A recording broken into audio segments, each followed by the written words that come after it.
સ્વામિનારાયણ સાક્ષાત્ અક્ષર પુરુષોત્તમ સર્વેભ્યઃ પરમાં શાંતિં આનંદં સુખમર્પયેત. શ્રી સ્વામિનારાયણ ભગવાનની જય. શ્રી અક્ષર પુરુષોત્તમ મહારાજની જય. શ્રી ગુણાતીતાનંદ સ્વામી મહારાજની જય. શ્રી પ્રમુખ સ્વામી મહારાજની જય.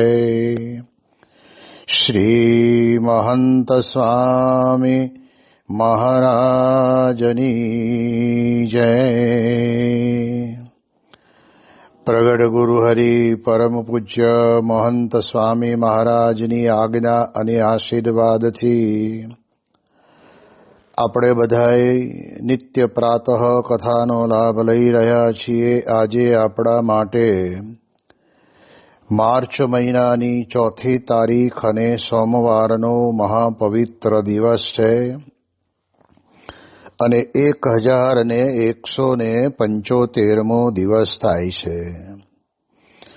અને કહત હૈ સહજાનંદ એ વિષય ઉપર 826મો દિવસ થાય છે. ભગવાન સ્વામિનારાયણ ગરડા પ્રથમ પ્રકરણના 56ના વચનામૃતની અંદર જ્ઞાનીને વિશેષ કરીને બતાવ્યા છે. એનું કારણ આપણે જાણીએ છીએ કે ચારેય પ્રકારના ભગવાનના ભક્તને નિશ્ચય તો બરાબર છે, પણ કહેવાય છે કે એક જ્ઞાનીને વિશે એક મહત્વનો ગુણ મહારાજ બતાવે છે કે સ્વયં પોતે બ્રહ્મ સ્વરૂપે વર્તતા હોય છે. એટલે કંઈ એવું આમાં નથી બનતું કે બ્રહ્મ સ્વરૂપપણે માની લેવું.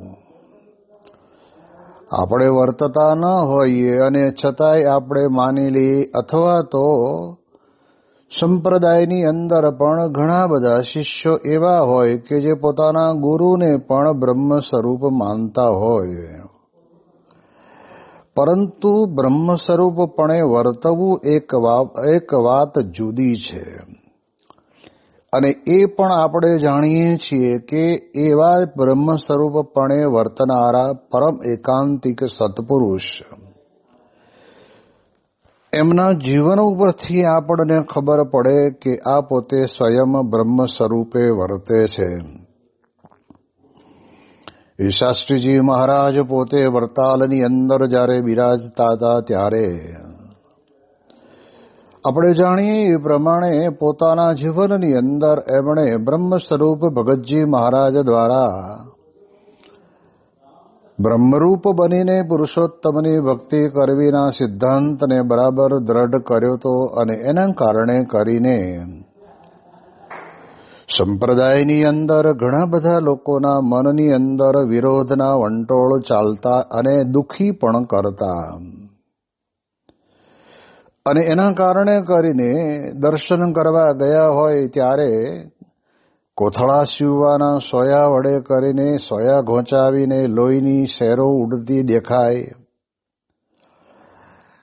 ભગવાનની આવી અદ્ભુત વાતો કરતા હોય ત્યારે પણ તે વખતના સમયની અંદર કહેવાય છે કે મરચાની ધૂણી કરે અને પાણીના માટલા ફોડે.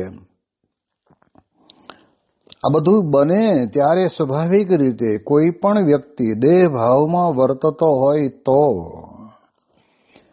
એને અંતરની અંદર વેદના ઊભી થવાની જ છે. અને વાસ્તવિક દેહ ભાવમાં જ આપણે તો વર્તતા હોઈએ છીએ.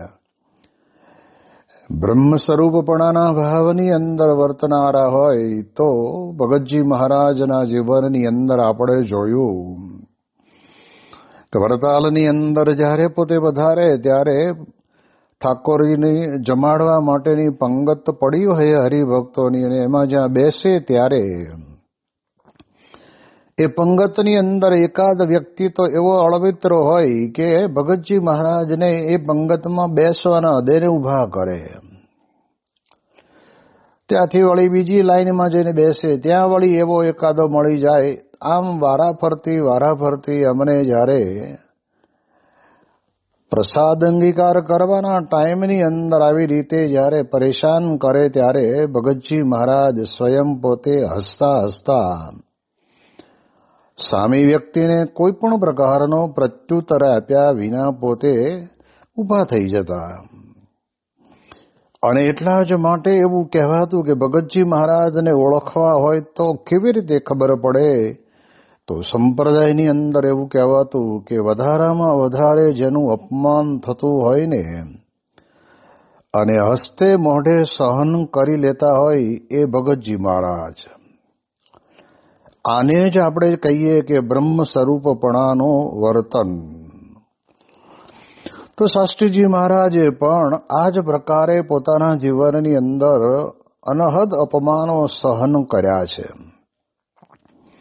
અને તેમ છતાં પણ એ અપમાનની વચ્ચે પણ જેણે અપમાન કર્યું હોય એનું હંમેશને માટે હિત થાય, એનું સારું થાય એવી જ એક ભાવના રાખીને એમણે પોતે પોતાના જીવનની અંદર આપણને બધાને એક પોતાના બ્રહ્મ સ્વરૂપપણાના દર્શન કરાવ્યા છે.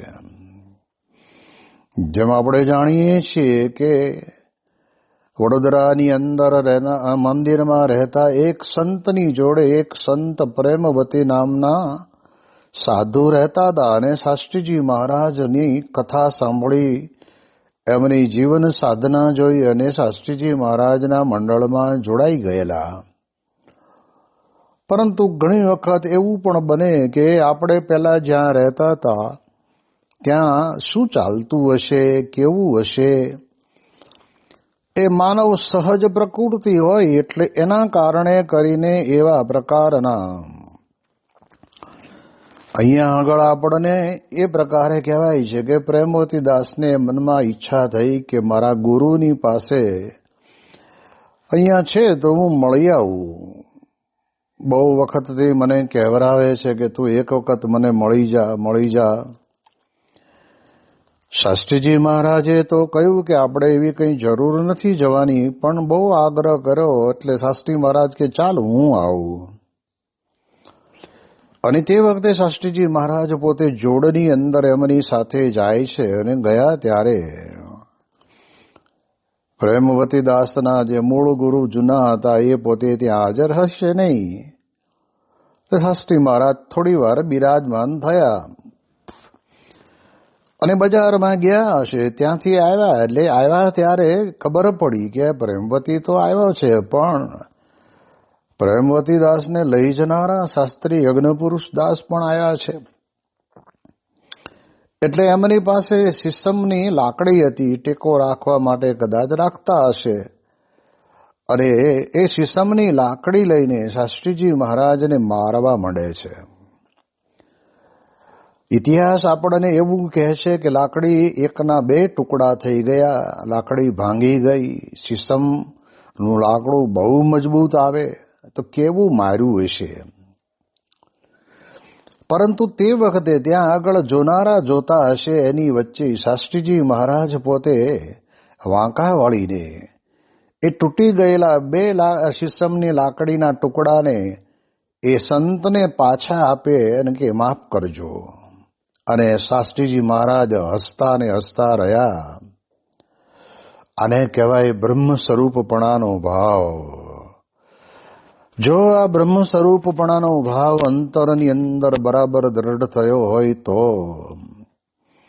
ક્યારેય પણ દેહ ભાવની અંદર પોતે રાચે જ નહીં. આપણે જાણીએ છીએ કે આ સત્સંગની અંદર આપણને પણ જેમ છે એમ સત્સંગનો આનંદ નથી આવતો. એનું કારણ શું? તો દેહ ભાવ. દેહ ભાવના કારણે કરીને આપણને જોઈએ એવો આનંદ નથી આવતો. પણ બ્રહ્મ સ્વરૂપપણે આપણે જો વર્તવાનો પ્રયત્ન કરીએ તો આપણને એની અંદર આપણને આપણા આત્માનો પણ આનંદ પ્રાપ્ત થાય અને સાથે સાથે ભગવાનનો આનંદનો પણ આપણે લાભ લઈએ. વડતાલના સભા મંડપની અંદર ગુણાતીતાનંદ સ્વામી પોતે જ્યારે વાતો કરવાના હતા અને કરતા હતા ત્યારે સુખમુનિ સ્વામીના શિષ્ય હરિસ્વરૂપદાસજીએ પોતાના આવેગની અંદર આવીને એણે અક્ષર બ્રહ્મ ગુણાતીતાનંદ સ્વામીનું અપમાન કરવાનું શરૂ કર્યું અને એમાં બીજા બધા પણ ભળે ને પછી તો જેમ કોઈ ચોર પકડાણો હોય ને એકાદ જણો મારવા માંડે તો બીજાને એમ થાય લાવને હું મારો હાથ થોડો ઢીલો કરું, મંડી જ પડે બધા. સ્વામી કહે કે અષાઢી મેહ જેમ વરસે ને એમ અપમાનની જડીઓ વરસવા માંડી. પણ તરત જ પછી તે વખતના સમયની અંદર કહેવામાં આવ્યું કે તમે કથા વાર્તા કરો. અને ગુણાતીતાનંદ સ્વામી પોતે કથા કરે છે, પણ આટલા અપમાનના એક પણ શબ્દને એમણે પોતાની કથાની અંદર લેશ માત્ર કોઈ પણ જગ્યાએ આવવા દીધો નહીં. મહારાજના સ્વરૂપનું અલૌકિક નિરૂપણ કરે એ તો અક્ષર બ્રહ્મ કરી શકે. અને આમ કરતા હતા ને ત્યાં એટલી વારની અંદર આરતીનો ડંકો થયો એટલે બધા એ આરતીના દર્શન કરવા માટે ગયા. અને ત્યારે તે વખતના સમયની અંદર કોઈ હરિભક્તએ કે પછી બ્રહ્મચારીએ ગુણાતીતાનંદ સ્વામીને ડોકની અંદર હાર પહેરાવ્યો હશે. એ હાર પહેરેલો હતો એ ગળામાંથી કાઢીને હાથમાં લઈને સ્વામી પોતે નીચે ઉતરે છે. અને જેને હરિસ્વરૂપદાસે પોતે જે ગુણાતીતાનંદ સ્વામીનું અપમાન કરેલું હતું રે એ સામે આવે છે. અને ત્યારે તે વખતે અક્ષર બ્રહ્મના મનની અંદર એવો વિચાર ન આવ્યો કે જા આવ્યો જેણે મારું બહુ અપમાન કર્યું છે ને હવે એને વારો પાડી દઉં. નહીં, લેશ માત્ર નહીં. એને બદલે ગુણાતીતાનંદ સ્વામી ઉભા રહી ગયા. પોતાના હાથની અંદર જે ફૂલનો હાર હતો એ લઈ અને હરિસ્વરૂપદાસને પહેરાવીને ગુણાતીતાનંદ સ્વામી પોતે બોલ્યા કે સાધુરામ, હળદી જળદી નવ તજે ખટરસ તજે ન આમ, ગુણીજન ગુણકો નવ તજે અવગુણ તજે ન ગુલામ. આમ એક પંક્તિ બોલ્યા. એનો અર્થ આપણે સમજીએ તો કે તમે તમારી પ્રકૃતિ પ્રમાણે જે અમને કંઈક કર્યું એનું અમને અમારા અંતરની અંદર લેશ નથી, પણ અમને તો અમે અમારા સાધુના જે ગુણ છે ને શુભ ચિંતન અને હિત ચિંતન કરવાનું એ લક્ષણ પ્રમાણે અમે તમને આ હારથી સ્વાગત કરીએ છીએ. ત્યારે આપણને ખ્યાલ આવે કે આ બ્રહ્મ સ્વરૂપપણાનો આનંદ અક્ષર બ્રહ્મ વગર આ બ્રહ્મપણું આવવું અસંભવ છે. આપણને મહંત સ્વામી મહારાજ સત્સંગ દીક્ષા ગ્રંથની અંદર પણ કહે છે કે બ્રહ્મ ભાવને પામવું હોય તો બ્રહ્મ સ્વરૂપ એકાંતિક સંત વિના આપણને એ બ્રહ્મ ભાવ પમાય નહીં. અને મહારાજે પણ વચનાવ્રતમાં કહ્યું છે કે એકાંતિક થકી જ એકાંતિકના ધર્મને પામી શકાય. એટલે આપણે જાણીએ કે બ્રહ્મ સ્વરૂપપણાનો ભાવ એટલે માત્ર અહમ બ્રહ્માસ્મિ માનીને બેઠો હોય એવું નહીં, પરંતુ પોતાના જીવનની અંદર બધી જ પ્રકારે આપણને દેખાય. ગુણાતીતાનંદ સ્વામી પોતે એક વખત જૂનાગઢના સભા મંડપની અંદર બિરાજમાન હશે અને સવારનો સમય હતો અને તે વખતના સમયની અંદર ભંડારી સંત પોતે બધા સંતોને પૂછી લે કે ભાઈ કોને કોને જમવાનું છે, નાસ્તો કરવાનો છે, એટલે એટલાનું જ રાંધવાનું થાય. પણ એક નાગર બ્રાહ્મણ હતા અને એના અંતરની અંદર જે રસાસ્વાદની ચટકી લાગેલી હતી ને એટલે ગુણાતીતાનંદ સ્વામીને પોતાને મારા ખ્યાલ મુજબ એનો રસાસ્વાદ કાઢવો હશે એટલે સ્વામી પોતે ત્યાં આગળ આવ્યા. પણ એ પ્રસંગ જુદો છે.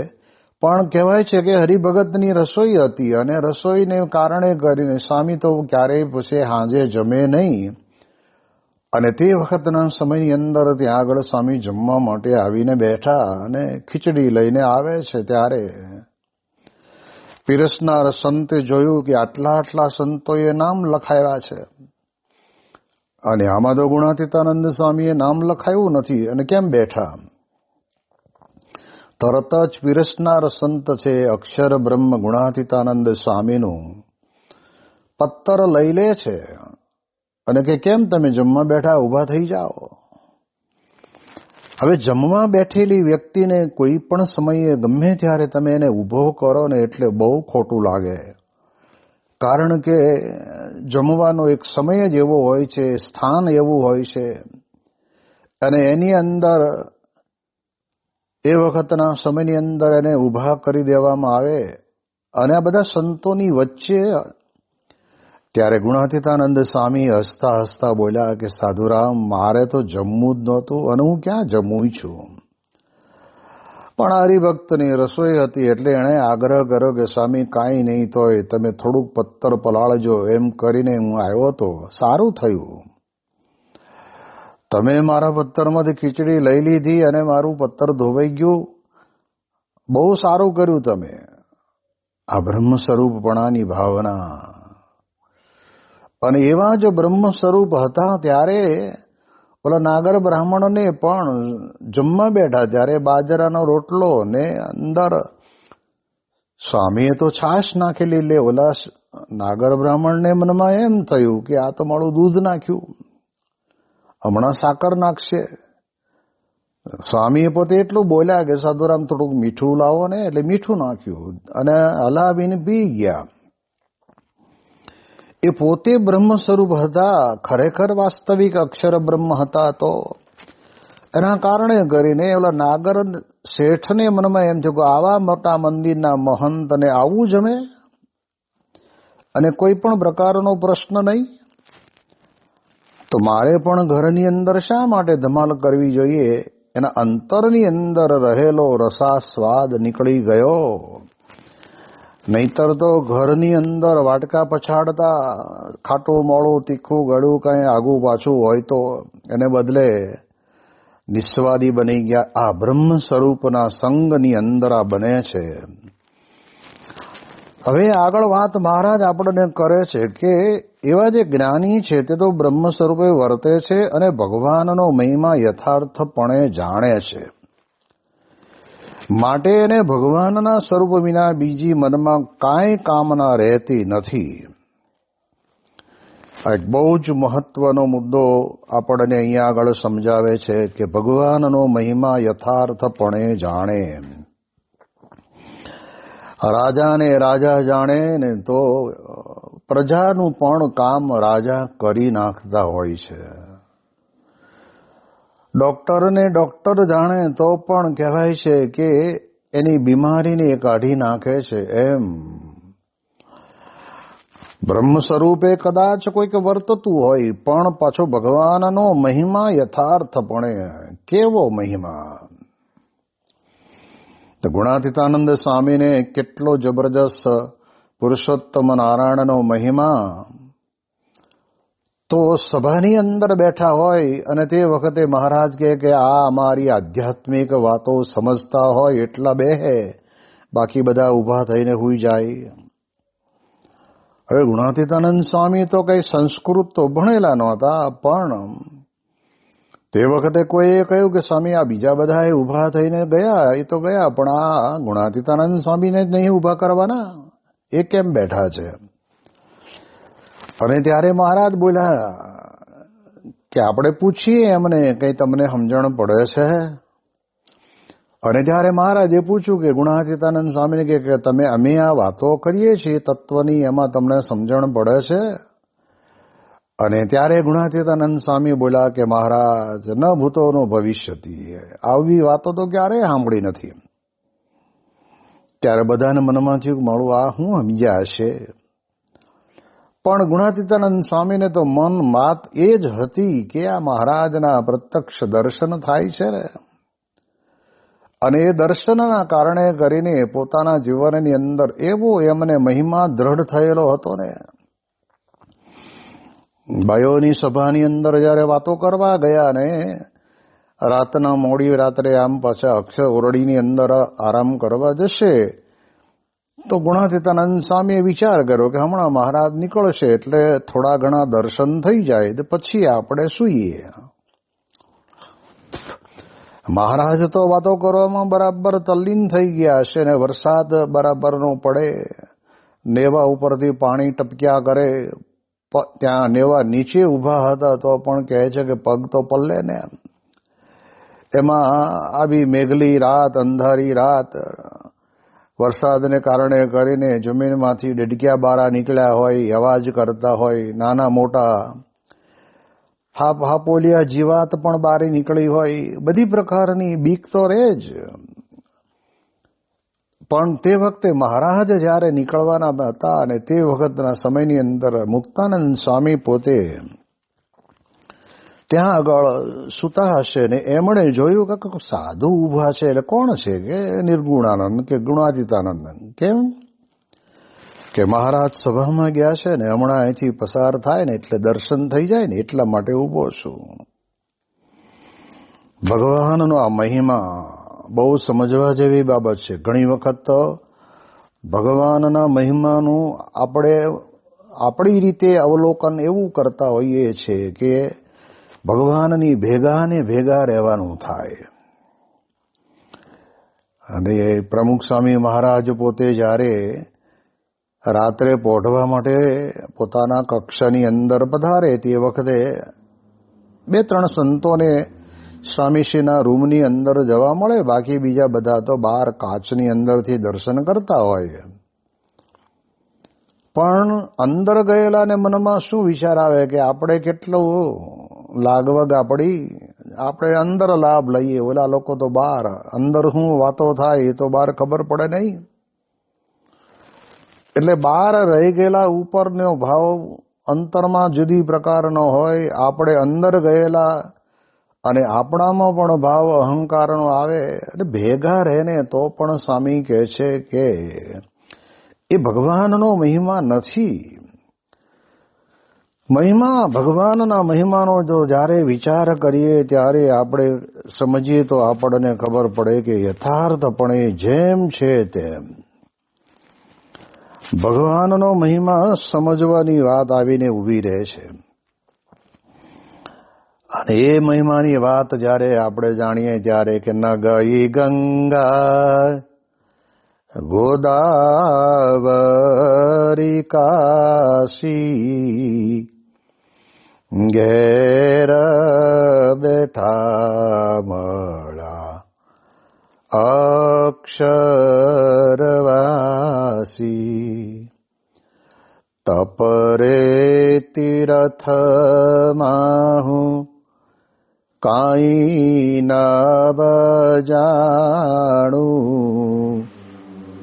સહજે સજે હું તો સુખડારે માણું.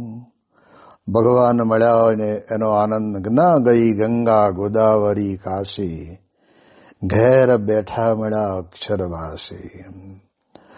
આ બધો મહિમાના વિચાર જ્યારે અંતરની અંદર આવે ને પછી એનું ફળ શું મળે? તો મહારાજ કે માટે એને ભગવાનના સ્વરૂપ વિના બીજી મનમાં કાંઈ વાસના કામના રહેતી નથી.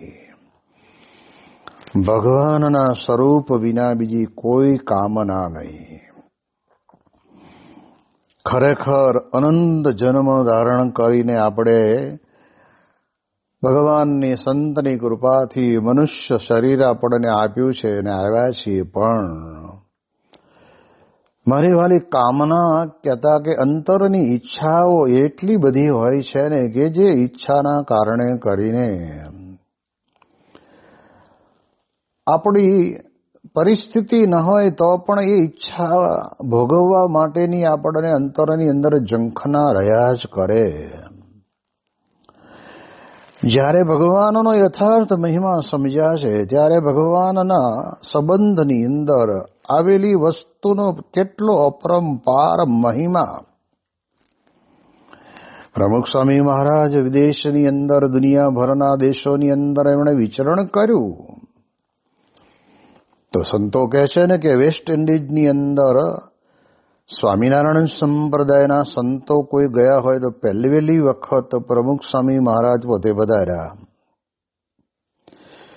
અને ત્યાં ગયા અને ત્યારે ત્યાં આગળ આવી રીતે આવા ભગવા વસ્ત્રધારી સંતને જોઈ અને ત્યાંના પ્રેસ રિપોર્ટરોને તો મનમાં થાય જ કે મળું આ ઇન્ડિયાથી આવેલા છે, લાવો આપણે અમને કંઈક પૂછપરછ કરીએ.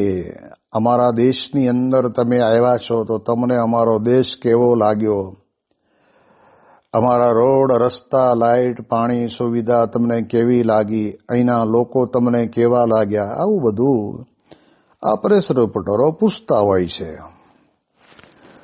અને તે વખતે પ્રમુખ સ્વામી મહારાજ પોતે કોઈ હરિભક્તના ઘરે બેઠા હશે ને ત્યારે તે વખતે આ વેસ્ટ ઇન્ડિઝના પત્રકારોએ પૂછ્યું કે સ્વામીજી તમે અમારા દેશમાં પધાર્યા છો તો અમે તમને વેલકમ કરીએ છીએ, તમારું સ્વાગત કરીએ છીએ, પણ તમે આ અમારા દેશમાં આવ્યા તો અમારો દેશ કેવો લાગ્યો? અને ત્યારે તે વખતે પ્રમુખ સ્વામી મહારાજ એક પળ માત્રનો બીજો કોઈ વિચાર નહીં, આપણે તો વિચારવું પડે માળો આ પૂછી તો નાખ્યું એણે, પણ હવે હું જે કંઈ બોલીશ ને એમાં જો એને અવળું પડ્યું તો, પણ જેના અંતરની અંદર અખંડ ભગવાન બિરાજમાન છે એવા પ્રમુખ સ્વામી મહારાજ પોતે સહજતાથી બોલ્યા કે અમને તમારો દેશ બહુ સારો લાગ્યો. એટલે વળી પાછો પત્રકારે પૂછ્યું કે કેમ તમને અમારો દેશ સારો લાગ્યો, કયા કારણે? ત્યારે પ્રમુખ સ્વામી મહારાજ પોતે એ વખતે બોલ્યા, સ્વામી કે અહીંયા આગળ અમે જોયું અમુક અંતરે ભગવાનના મંદિરો છે ને, પછી અલગ અલગ આપણા હિન્દુ સંસ્કૃતિના ભગવાનના ભક્તોના, ભગવાનના જે મંદિરો, દેવોના અવતારોના એ મંદિરો છે ને એને લીધે અમને તમારો દેશ સારો લાગ્યો. પોતાના અંતરની અંદર ભગવાનનો જે મહિમા યથાર્થપણે હતો ને એટલે આ વાત સમજાણી અને એટલે કહ્યું. લંડનની પાર્લામેન્ટની અંદર જ્યારે સ્વામી બાપાનું સ્વાગત કરવાનું હતું ને ત્યારે ઠાકોરજી સાથે સ્વામી બાપા બિરાજમાન થયા હતા અને પ્રવક્તાએ જાહેરાત કરી કે આજે અમે આ પ્રકારે પ્રમુખ સ્વામી મહારાજનું સ્વાગત કરીએ છીએ, એટલે અમે રિક્વેસ્ટ કરીએ છીએ, વિનંતી કરીએ છીએ કે પોતાના સ્થાન ઉપર ઊભા થાય. જે સંત ઠાકોરજી લઈને સ્વામીશ્રીની સાથે સેવામાં રહેતા હતા, સ્વામી બાપાએ ધીરે રહીને ઈશારા વડે જ કહ્યું કે તું ઊભો થા. ત્યારે સંતે કહ્યું કે બાપા તમારું નામ બોલાયું છે, તમે ઊભા થાઓ. ત્યારે સ્વામી બાપા બે જણાને ન ખબર પડે ને એટલામાં જ સ્વામી બોલ્યા, સ્વામી કે અહીંયા આપણે આવ્યા છીએ ઠાકોરજીને લીધે આવ્યા છીએ, બાકી આપણને કોણ પૂછે? હવે દુનિયાના ઇતિહાસની અંદર હિન્દુ ધર્મના ધર્મગુરુનું આવું જેને દબદબાપૂર્વકનું સ્વાગત આ પ્રમાણે પાર્લામેન્ટની અંદર થયું હોય એવું આપણે સાંભળ્યું નથી. તો એ સ્વાગતને ગૌણ કરીને આવ્યા છીએ તો આપણે આપણા ઈષ્ટદેવના કારણે કરીને આવ્યા છીએ. અને તરત જ પછી સેવક સંત પોતે ત્યાં ઊભા થાય છે અને ઊભા થઈ અને ઠાકોરજીના પ્રથમ દર્શન કરાવે છે. એમ આ લોકની અંદર પણ આપણે સમજી લેવાનું છે કે જે સત્પુરુષને પોતે બ્રહ્મ સ્વરૂપે તો વર્તે છે, પણ ભગવાનનો મહિમા કેવો. પરદેશની અંદર કોઈ હરિભક્તે કહ્યું કે બાપા તમે ઠાકોરજીનું બહુ ધ્યાન રાખો, એટલે ટાઈમે ઠાકોરજીને થાળ થઈ જાય, ટાઈમે આરતી થાય, ટાઈમે જગાડવામાં આવે, ટાઈમે પછી ફ્રૂટને મેવો જમાડવામાં આવે, આ બધું ટાઈમે કરાવો, એટલે બહુ ધ્યાન રાખો છો. અને ત્યારે સ્વામી બાપા પોતે બોલ્યા, સ્વામી કે આપણે બોલા આદમી ધ્યાન શું રાખવાના? આપણું ધ્યાન ભગવાન રાખે છે, આપણને આવા હાજા નરવા રાખે છે. જ્યાં જઈએ ત્યાં આગળ હરિભક્તો બધા સેવા સરભરા કરે છે, આ બધું ભગવાન કરાવે છે. એટલે જેને ભગવાનમય જ વિચાર છે, એવા જે ભગવાનનો મહિમા સમજ્યા છે, એને જગતની કોઈ પણ કામના એના અંતરની અંદર હોય જ નહીં. એક સારી પેન આપી ગયા ને તો સ્વામી કે ના લઈ જાઓ, પાછી મારે છે એનાથી લખાય છે. ચશ્માની ફ્રેમ બદલીને લાવ્યા તો પણ ના પાડી દીધી કે મારે ચશ્માની ફ્રેમમાંથી જોવાનું છે કે કાચમાંથી જોવાનું છે. દુનિયાના કોઈ પદાર્થની અંદર એમને પ્રીતિ નથી. એવા જે સત્પુરુષ, એની વિશેષ વાતો આપણે આવતીકાલે કરીશું. શ્રી સ્વામિનારાયણ ભગવાનની જય.